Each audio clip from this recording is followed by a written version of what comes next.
Hi everyone, I'm Ayana. I'm actually a priest of a small religion. I am a paranormal investigator, I am a photographer, and I am a historic architecture fanatic. So, I'm here today to react to some of the top bizarre paranormal videos. Today my videos come from Bizarre Bub, so please do go check out his channel in order to support his excellent work. He does give great backstories on all of the videos we're about to watch, but we're just going to watch the clips. I'm going to give my opinion and speak a little bit on all of them, but note that this is coming from my experience as a priest in my spiritual belief system, and of course, a lot of experience in paranormal investigation. Most of my content is very skeptical, and even though I love ghosts and I'm very enthusiastic about the spirit world, I still think that most paranormal activity can be explained by non-spirit entities, aka humans, living humans. All right, our first one to set you up: couple of kids out on a night walk. They are in front of their home and they notice something in the window. They pan up to the window and then they use a flashlight to flash onto the window. You'll see what happens right now.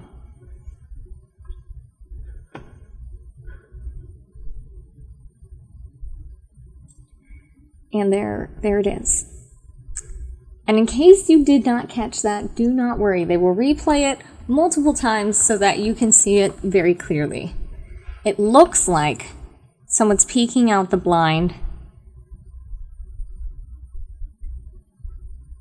And then when they put the flashlight up, it goes away. And then they put the flashlight down, and it happens again. Okay? So, at first, I thought this was a reflection of the flashlight, but they repeat it multiple times. So this is not the same video on repeat. This is actually multiple times that they flash the flashlight up, and whatever is there causing that dark spot does disappear. I thought that was pretty compelling. Now, I'm not saying this is paranormal. This is far more likely to be, someone who is within the household, and maybe they're home and they're playing a trick, or they're trying to spy on their family member. Whatever it is, I do think that it's more than likely not paranormal. But that said, it is very compelling. I like this video. It's one of the better non-faked paranormal videos that I've seen. Alright, the next one that I want to talk about in detail is this one. I'm going to make this larger so that you can see what I am seeing. Now, let me set the scene. Child is playing while mother is sewing in her sewing room. There's a sewing machine, a desk, very much like mine, and the child is sitting looking towards their closet, which we'll see in more detail in the next video, but I'm just setting the scene here. Mom has opened a closet, done a sweep with the camera. We see there's nothing in the closet. However, she does have these mannequins in order to fit her sewing clothing and fabrics on, right? Now, I also sew sometimes, and I also had a half mannequin, which I loved because it was creepy, and I love creepy everything. So when I see this, I say, why do you have so many creepy mannequins, and why do you keep them in your closet? Well, I too keep my creepy mannequins in my closet. That said, I didn't bring him over to New York when I moved from Los Angeles, so I do miss my little half man that I had, but I understand why they have all these mannequins everywhere. Bear that in mind, okay? And we're going to watch the footage and I'm going to explain to you what is actually happening. So, mannequin starts to tilt and shake, and boom! Falls over. Okay, couple of things to note. One, this is an older house. Why do I know that? Because I am an architectural enthusiast. In fact, I used to work for Architectural Digest. Yes, I worked for Condé Nast as the Global Audience Development Manager for the brand Architectural Digest. That's how much I love architecture, okay? Shout out, by the way. I still love architecture. It was an interim position, and the woman who I was replacing came back from maternity leave, so I don't work there anymore, but I did love the job, and of course I love Architectural Digest. I love architecture. Okay, but I'm especially interested in historic architecture. This home was built by what I can see, at least, or at minimum age, the maximum age would be like 1920, 1930. There's no way that it was built after that. That's what I'm trying to say. So, the beams of these homes often were not made like they are today. They're often very big, long beams that go all the way down through the foundation. And when you step on one part of the beam, it can just vibrate all the way through, especially if it's older and you haven't replaced it last time. Now, we see her get up from the chair. The child says there's something in the closet. She gets up from the chair. She thumps over to the, closet. She opens the closet door. She looks around, and then she steps back like this. Of course, the floor is vibrating. Of course, the beam is going to wiggle. If I stomp right here, you will hear my bookshelf start to jiggle over to the side. I'm not going to do it, but you can, because this beam here is also connected to that area over at the bookshelf. Now, it's also very old. So, every little step you take is going to affect another area. Okay, the second video filmed in the same home. All right, I'm going to start it here. The girl was playing alone in the same room. This is where you can see the sewing machine. Am I getting that right direction? The sewing machine, the desk, etc. Okay. Now, she thought she saw something or heard something in the closet. She opened the closet door. Note the open closet door. That's the same one that the mannequin fell out. Now, she's going to open the door to leave. So let's watch.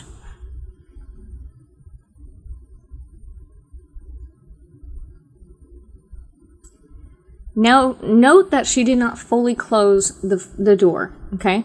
You're going to think, oh, I'm just making stuff up. I am not making stuff up. Century homes were not built like they are today. If you leave a door open, let's say I left this door open, and then I went and closed another door down the hall, especially if you have a hallway. I used to have a hallway. Obviously, this has happened to me before. And you close the door in the other door in the hall, or you open it. It sends a gust of wind through the hall, through that little gap, and it closes the door. This has happened to me so many times. Or you leave the closet door open, you're wandering around, you hit the beam, it jiggles, and then the closet door starts to close. Note that the closet door does not click closed. That is because it's either a gust of wind or it is because of the old century home. I want to go back and talk about, now you can tell that this century home, there's brass hardware here. That is the original historic hardware. You can see that the door latches are like this big. I would actually date it before 1920 because of the hardware. However, somebody must have done something here up at the top of the door, because if this was before 1920, we would see specific designs in this area, or it would not have this lip, this lip right here. It wouldn't have that. So somebody definitely updated it at some point, and that's why I can't quite pinpoint. Usually those little tiny ones, usually like 1919 or 1919 and earlier, at around the 20s is when they started getting a little bit bigger to close the doors a little bit more securely. Okay, so although now that I'm thinking about it, I think my 1940s home has little ones too, but just trust me on this. Okay, now also notice that those doors face each other. So normally when you have a door, all the doors are either left or right hinged, right? So in this case, when they open, they draft into each other, right? They draft into each other. It's not like when this one this one opens over here and this one opens over here, so they can't catch each other's draft. No, they draft into each other. So this is definitely a draft thing. There is one thing I want to talk about, though. I'm back at the original video where the mannequin fell over. I want to talk about closets and mirrors, okay? Mirrors are considered in many cultures since ancient days of man to be able to be a portal or some kind of communication device for the other side. This is so deep in humanity that we know, we've heard, water is a conduit for spirituality. Water is a conduit for the other side. Mirrors, we know, like feng shui, ancient Chinese belief systems, they all believe these things can become conduits for spirits to come in. Nowadays, we call them portals. I call them portals. I just say it seems to be a spot where spirits can go in and out of. I don't know how it works. I also don't know how my gas and electric vehicle, hybrid, electric, whatever, that can be charged and run on gas, works. But I can drive it, right? So I can tell you the theories about the portals. I don't know why. Some mirrors do not ever turn into portals. Some mirrors, but most mirrors can be a portal, okay? Why I talk about this is to spread the word that if you have mirrors, please cover them at night. If I was this woman, which she has is facing into the closet, just to be clear, so when you open the door, you can see yourself. If I had this mirror, I would just flip it around when I'm not using it. So flip it against the door, so it's mirroring towards the door. If you have a mirror, you put it in your closet, and you just make the mirror face into the closet, you're just asking for spirits to come in. Now, I don't feel a spirit in this closet. I don't feel that this is from haunting. I feel this is from having an old house. Even intuitively, I'm not picking up anything specific. I don't, other than, okay, it might be an old home, there might be a spirit wandering around, not in this particular closet. But you're only asking for it if you're putting your mirror in your closet. Do not put your mirrors in your closet. And cover them at night, and then you won't have to worry at all about mirrors becoming portals. Because somehow, at night, again, nobody knows why, or rather, there are theories on why, but we don't know for sure why it happens. At night, they do become even better for spirits to come in and out of. Now, let's talk about closets. Feng Shui is a very historic, if you don't know what it is, which I'm sure you do, is a very, very old system of energy flow that can, it's just how energy flows through the entire world. But a lot of Feng Shui is most known for placements in your home. So having really good energy in a place where you do commentary videos, or if you have very good energy around the place where you make money, in the place where you sleep, you can have better sleep. It's generally, it has rules for everything, but generally speaking, your energy has to flow around, right, to keep going. You don't want to stagnate. And in my belief system, you can pick up energies on items. So for me, let's say you're wearing this hoodie on the New York subway, and there's so much energy around you. There's all these different people. You have New York subway people, which are just the cream of the crop. And, so on and so forth. You put this in the closet. There is nowhere for any energy to escape in a closet. The energy just kind of circulates within the closet. There's no windows, there's no fan, there's no nothing. We don't go in and out of the closets enough to keep them flowing energetically, which a lot of other spots, like maybe a shower, showers can get a little energetically stuffy.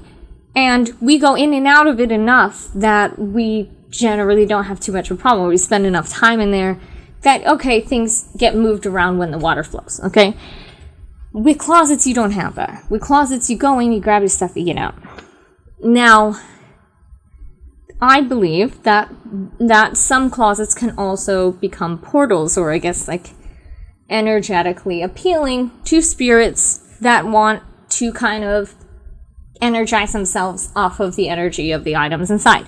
It doesn't mean every item is going to get energy. It doesn't mean that every time you go on the subway, you're bringing home energy. It doesn't mean that you can't get rid of it. But, you know, if you have the same pair of shoes for a few years and they're in the closet and they've been all around with you, they are going to pick up energy. Okay? So, closets can also become portals, and they become very stagnant energy. Things come in to try to kind of like energize themselves off of it, right? Even if it's bad energy, and that's why closets get such a bad reputation, and why closets are thought to be haunted all the time. There is some truth to it in that, yeah, there is bad energy, and there has been times where the closet will become a little bit of like, oh, the spirit sees it, oh, hey, there's like a whole bunch of energy in there and it's not flowing anywhere. I don't even have to catch it. I can just go get it, right? That's my theory as a spiritual, you know, from my spiritual belief system and so forth. And my whole point here is do not ever put mirrors inside your closet, okay? Turn them around or cover them with a mirror at night, and do not put them in your closet. That is literally the most ideal place for a ghost. That said, I don't think there's a ghost causing this. Alright, our third video. We are in a desert road. Looks like a desert road, a little bit. Definitely deserted. And we see something, two friends hanging out in their car, trying to drive home, blasting the tunes, you got it. And they see something, they capture something out the window. Let's take a look. Okay, I don't know if you saw that fast enough, so I think there is a replay. Let's check that out. We're going to look up right over here in this corner. Okay, friends blasting this very cool LED lighting. And here, around here, keep an eye out. Oh, no. Let's check that out one more time. Okay, so he turns around. Now, keep an eye out right over here.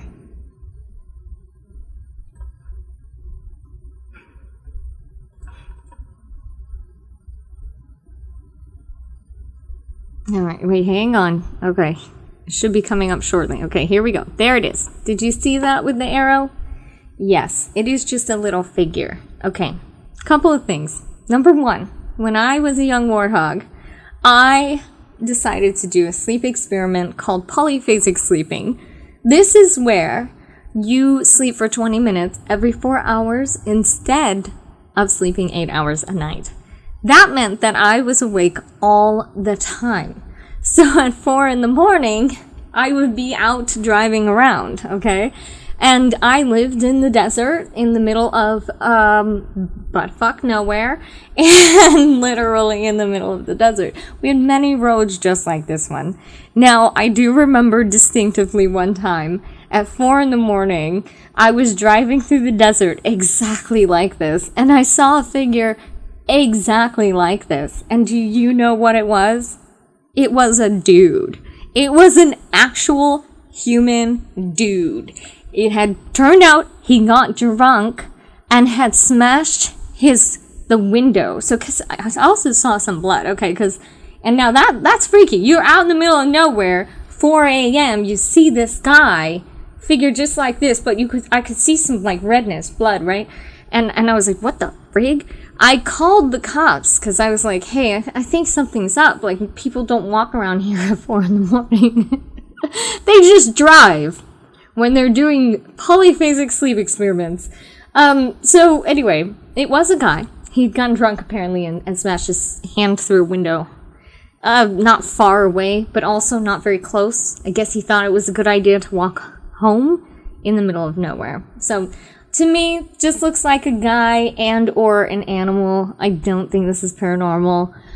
It wasn't paranormal when it happened to me, and so I'm gonna go ahead and debunk this one.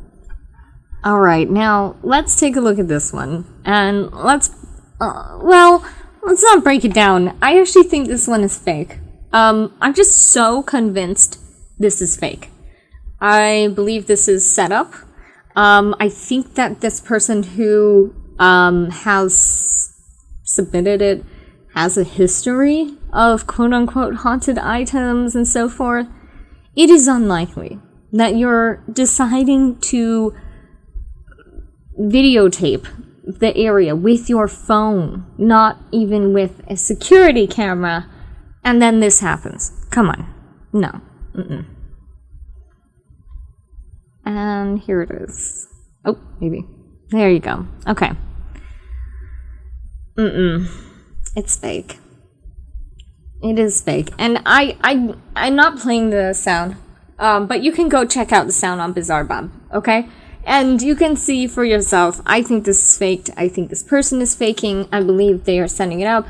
There are a lot of people in the paranormal field that want to be special and they want to feel different, so they kind of manifest themselves into this mindset that everything is haunted and they're experiencing a haunting or things in their life are going wrong because of a haunting, or they're like, look, I have paranormal footage. You know, it's not abnormal. It's actually pretty common. I mean, it's surprisingly common.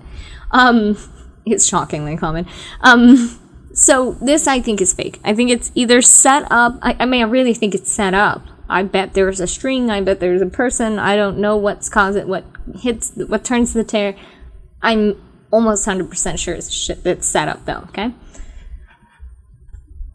Okay, and pardon me, but this video goes on. It goes on and on. And so it's definitely a setup. Because when spiritual activity happens, it is usually pretty rare. It doesn't happen over and over again. That's why people get so gaslit in their own homes, thinking, okay, I'm psycho. Oh, I'm crazy. This can't be spirits. Because if it was, wouldn't it happen repeatedly? No, it doesn't. Which is when you know it's a spirit. If it happens repeatedly, it's an animal. So if it happens repeatedly, you have rats or mice or possums. All right, I'm skipping the rest of his video. I believe it's a fraud. I will bet at least $100 on that. $100 that I don't even have, so I'm betting $100 on it. Okay, we're gonna go over this one. The person is touring an empty home. Note that this home does have a number on it, so it is a multi-unit complex. That's important when you're thinking about paranormal activity, because if you live in a multi-unit complex, there are so many ways that it could be your neighbor. You know, even voices and things, they can come through the air vents, footsteps, blah, blah, blah. All of it can be your neighbor, right? And there's so many connections that can happen. Even somebody playing music in a unit across, like, I don't know, the entire gigantic property, somehow their music might be like reflecting off of their metal wall and it comes into your window. When you have a multi-unit complex, it is more complex, no pun intended, to try and prove paranormal phenomena. So here we go. I'm just going to show this real quick. Okay, he pans to the kitchen and you see a shadow figure move by. Now note, before he went into the house, there were clear noises of something moving in the home, okay? That said, again, it is multi-person complex. I'm gonna play this again because it happens so very fast. By the way, gorgeous home. Oh my god, I want one. I love it. Okay, so yeah, I mean, I see the shadow. The problem is that it could have even been something as simple as the shadow from the palm tree we saw outside, just swaying across the window. You can see the lights coming in from the window behind him, and we know there's a palm tree. I have to say this one is not very compelling. Although we did hear noises before he went in, we didn't have our eyes on it. We don't know what that was. Do I think this place is haunted? Like, energetically, intuitively, it does feel that there's probably a spirit in that home, okay? I'm just not saying that the shadow is the spirit. In fact, I would say it probably isn't the spirit, but actually the palm tree that we're seeing. but energetically from what I feel looking at the home, and he did the entire tour. I just didn't show you guys the entire tour because I wanted it to be simple, but look at this yard. Oh, yes. But I will say the home does feel haunted. I get an impression of, a young man on the actual property inside one of the rooms. So, I mean, yeah, I think it could be haunted. That said, is the shadow figure a ghost? No. Can you prove that it's haunted? No. Absolutely not. But I do love this house, and I'm only showing you this because, like, how adorable is this house? And I want it. Look at this house. I love the big backyard and the giant floor-to-ceiling windows, and I love the palm tree and the freaking grass. I cannot deal. And that perfect little kitchen. I like little kitchens, although I like to have a window in my kitchen. Okay, enough of that. Let's go on to the next. All right, here we have Grandma and Grandpa. They're going to react to Ring doorbell footage. They said this happens around 3 a.m. and I have not seen it yet, so we're going to react at the same time. Let's go. Oh. Okay. Okay. Let's try that again. I see what's happening. Okay. Really, this looks like an animal. I mean, come on, guys. Animals exist. What I think is people don't realize animals live they sometimes, I mean, I saw coyotes all the time in my area in California. Oh, I see. There's a person now, too. Yes. 3 a.m. Okay, so at 3 a.m., this moves. There is a... Ooh, okay. What are we seeing here? And then we see a silhouette leaving. Okay, the silhouette doesn't surprise me. I lived in LA for a long time. Los Angeles City, baby.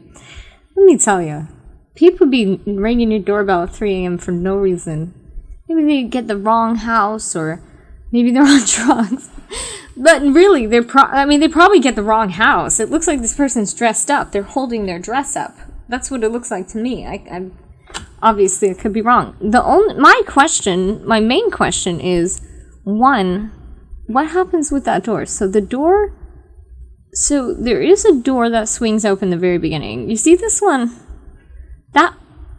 Did that open? Oh no, I see the light, the floodlight or something went on. Right? Let's check again. Okay. No, it does open. That one does open or close. Right? That legitimately moves. Okay, and then we see this weird creature on the floor. Okay, that's pretty weird. But that to me, I'm okay, it's an animal, right? Of course. Oh, wait. I know what that is. Okay. I think I figured this out. This door opens. This must be a screen door, okay? This person who is wearing a very long dress, right? They're wearing a very long dark dress. Let's see if we can spot it if we carefully go. Okay, so we've got, floodlight. Okay, so I think there is a person here, and what we're seeing down here is the bottom of their dress. You know when you hold up your dress and you can see just the underskirt, right? I think that's what we're seeing. Yeah, I think that's the same person. I think and if you look here, okay. Sorry, I'm going to break this down. Okay. Yes, and I think that's what's happening. So there is a person, they go up, they try to open the screen door. It did not catch them trying to open the screen door, or they cut it off, okay? Then they're showing a little bit of their skirt right there, and that's all we see because they're in the dark, and obviously the Ring camera is dumb. It should have totally been night vision right now. And then we see them obviously go around on the sidewalk, and then they start going down. This is definitely a wrong address. This is not a big issue. See, she's holding up her dress. That's nothing weird. I'm sorry, but it's just not that weird. See, and yep, there's silhouette. There's silhouette. You can barely see it because the Ring camera decided to switch to the floodlight or whatever. That's a person. They're holding up their dress, see? Looks pretty. And it looks nice. Looks like a old-fashioned, like one of those old dresses. I like it. I bet it's just the wrong address. I bet they tried to open the door and they're like, oh fuck, that's not my that's not my house. Oh, whoops, wrong door. I mean, everybody's done it, right? I've done it before. On the wrong floor of the apartment complex, where, you're just on autopilot and you just, go to the door that looks like yours. You try to open it. It's someone else's door. I still feel guilty to this day. Alright, let's see. We're almost there. We're at the last one on the next one. Okay, here's another questionable one. It is a doll. They put it down and you can see it turn. So many reasons why a doll may turn. They also claim that the eye color has changed on the doll, but we cannot see the eyes in this video, and we can't verify what eye color it was before. As I said, I always try to look for the explanation first, but I will sprinkle in my thoughts. Are dolls sometimes haunted? Yes, but it is very, very rare. It's not to the extent that people seem to think. And I do believe that people humanizing them and then kind of attaching a spirit to it, it can get attached. There are haunted dolls. They are very, very rare. The doll is turning probably because there's probably a little bit of wetness on this table. I mean, you can see it's dirty. You can see the little crap that's here. I'm sure there's a little wetness, or the doll wasn't put down right and the weight of the doll just shifts it. It is not because it's haunted. We also cannot verify the color of the eyes. There are also many reasons why a doll's eyes may turn color. I also happen to collect dolls. Again, anything spooky, anything freaky, I love. Dolls do turn color every now and then, especially certain types of printed glass eyes. If it has printed color underneath a glass eyeball, it can go into the sun and then it will fade out and it will look gray from brown. It will look blue from green. It gets faded. So that is another reasonable explanation why the eye color might change. Someone left it on an open windowsill. Even for a few hours, it can change the color. You can literally change the color of the resin if you have a resin doll. It really happens, guys. It really depends on how the eyes are made or printed. If they're out of acrylic, then that's not going to change color as quickly. That could take years to change color. It will eventually change color. If it's exposed to sunlight, it goes very, very quickly. Otherwise, it's going to be a few hundred years. Okay, so that concludes my review of some of these interesting paranormal videos. Hopefully you enjoyed this video and you will subscribe, and perhaps you will come back for more later. If you want to see the full videos, go to Bizarre Bub on YouTube and watch the entire backstory of these and tell me if you think any of them were convincing.